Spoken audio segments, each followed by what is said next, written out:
Good afternoon, YouTube, BookTube. This is Johnny. Thought I'd make a video. It's been at least 24 hours.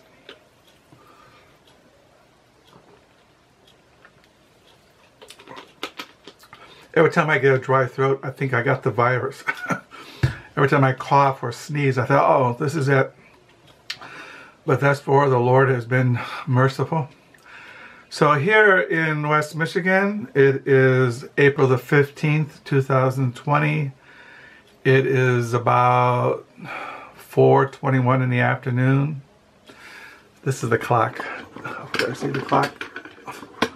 So yeah, I'm in my main study because my wife is on her phone talking to our daughter who's married, has 3 children, and she's pregnant with the 4th. They live in Denver. Her husband's working at home. He's an engineer. So my wife is talking to her, our daughter Beth, who's our youngest. We have an older son, a middle son, and our 3rd child was Bethany, who was born in Mississippi when we were in seminary, a Reformed Theological Seminary, where I got my Master's of Divinity degree. When did I get that degree? Here's my timeline. My timeline: graduate from Reformed Theological Seminary in 1986, and we moved to Houston, Texas, where I did my internship in a PCA church. In 1991, we left Houston, Texas, and moved here to West Michigan. My wife grew up here, and that's why we moved here. So I hope you're doing well here. It's like I said, it's a Wednesday. It's been a normal day. I've been reading, well, this morning I read The Christian Worldview by Herman Bavinck. This is translated out of the Dutch by Nathaniel Gray, Sutanto, James Eglinton, and Gary J. Brock. These men are all gotten their PhDs in Bavivian studies. So yeah, and I also looked at this book, Sacred Theology by Abraham Kuyper. I bought this book almost, I'd say, 43 years ago. This edition came out in, I don't know, there's not even a date on it. I know I bought it when I was living way in California before I left California to go to Bible college. And that was around 1978. I left California. So I must have bought this around 1976. I bought this in San Francisco Bay Area. What it says here, this is Logos Bookstore. There's a bookmark in here. And it says here, 2398 Telegraph Avenue, Berkeley, California. So I bought this in Berkeley, California. So I looked at this. I read this, 44 years ago, 45 years ago. At least 43 years ago. I was looking at it. I look at this every once in a while, Abraham Kuyper, Sacred Theology. And that's basically what I read.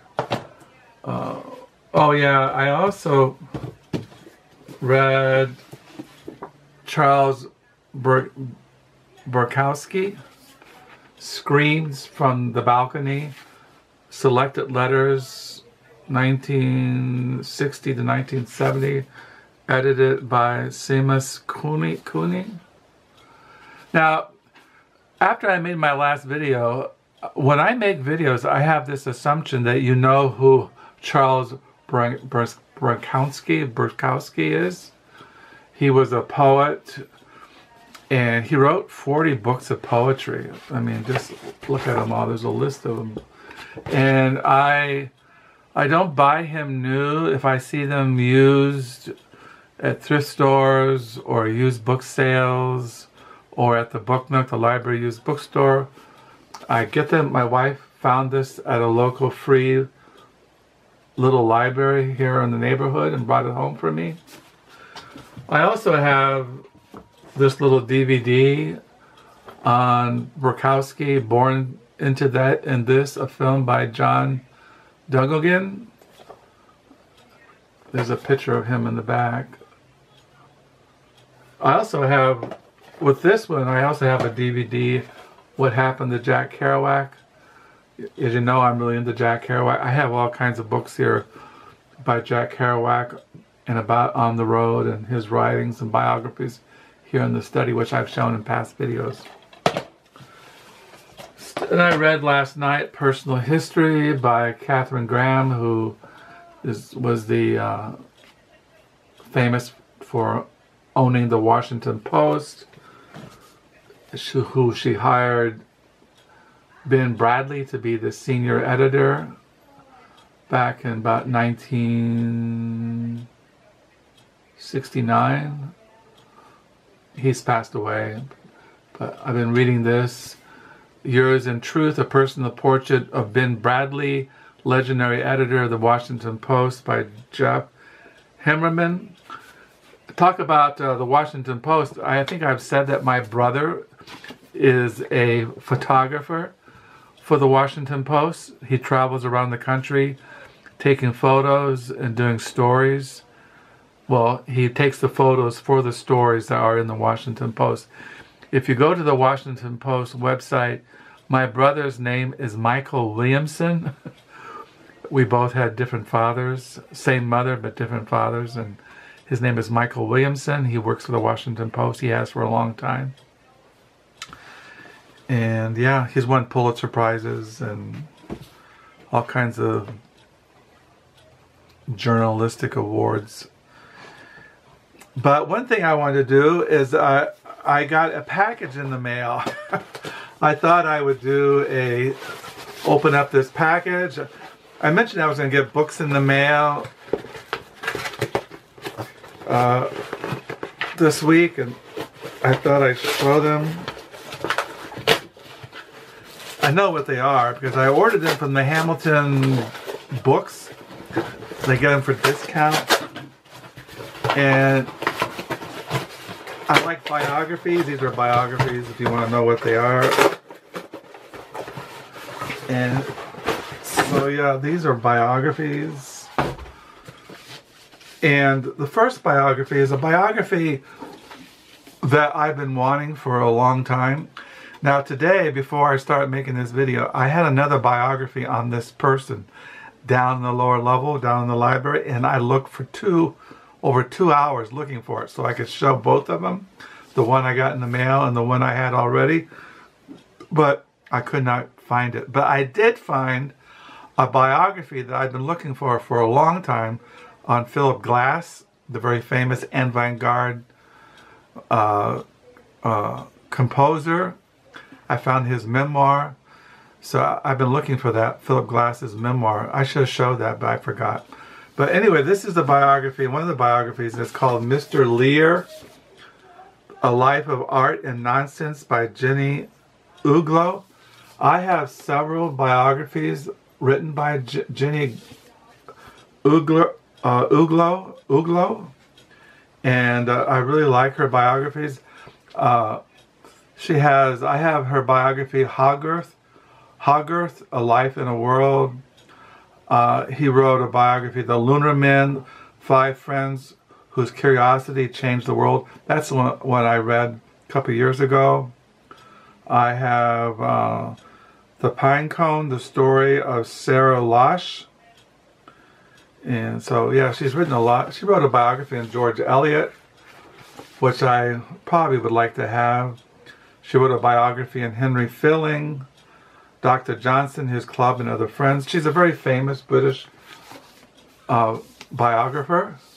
So this is her biography, Mr. Lear, A Life of Art and Nonsense. Now this retails for $45. I got it for like $24. And then I bought a biography by this man. He is a very famous, he was a oh, how do you say, he was an American art critic, and his name was the Art Czar. It's called The Art Czar, The Rise and Fall of Clement Greenberg by Alice Goldfarb Marquis. And as you all know, I'm into 1940s, 1950s, early 60s, the avant-garde, impressionistic, abstract painters in New York City, in New York, and this is what this is. It says here, Clement Greenberg dominated the American art scene and is still considered the most influential American art critic of the 20th century. He almost single-handedly established Jackson Pollock, who's one of my one of my favorite modern painters, Jackson Pollock, and the abstract expressionists at the center of the art in the West, and set the tone for art criticism for half a century to come. This biography, based on unpublished and previously unavailable documents, interviews, and archives, presents a riveting story of imagination and grandiosity, of vision and excess. Greenberg's taste and rhetoric engaged with a large and new post-war audience avid to know about avant-garde art. For these newcomers, he defined it modernism and identified its most important artists.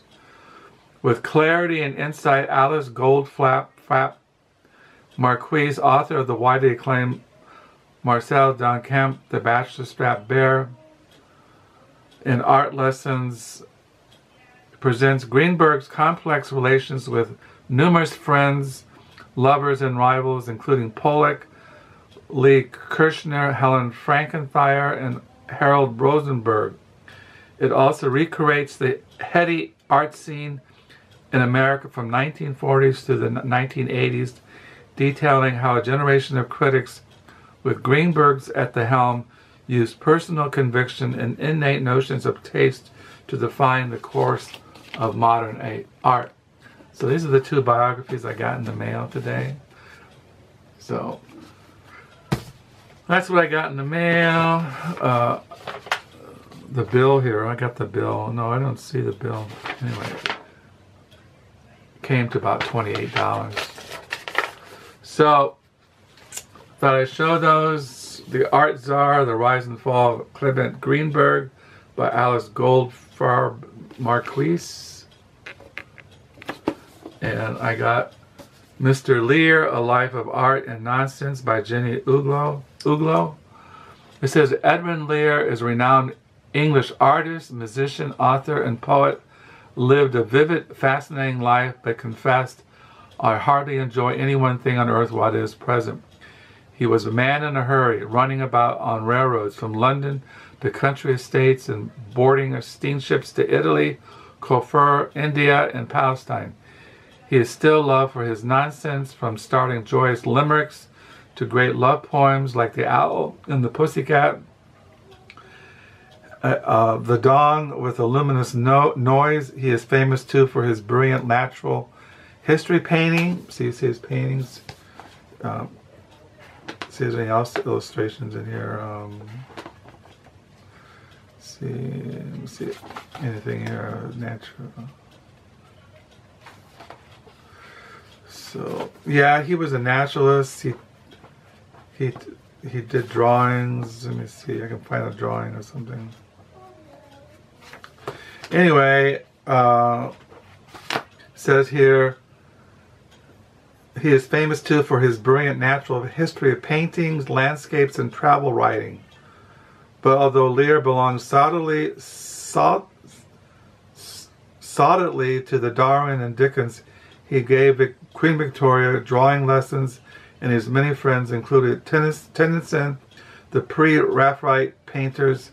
His genius for the absurd and his dazzling wordplay make him a very modern spirit. He speaks to us today. So this is Mr. Lear, The Life of Art and Nonsense by Jenny Uglow. So that's what's going on here in my book world today. Like, it's a Wednesday. It's now going on 436. In my diary, I'm on page 383 for the year 2020. And yeah, not much else going on. Still, we're on shutdown here in West Michigan. We're supposed to stay home. Everything is closed. There's no thrift stores, no libraries. Stores are open and gas stations. That's about it. So yeah. So I hope you're all doing well. I thank you for the new subscribers. I always like new subscribers. I like the comments, and I hope you're all doing well and staying safe. And yeah, I just thought I'd stop by. It's a Wednesday. And yeah, so I'll sign off. And until next time, bye.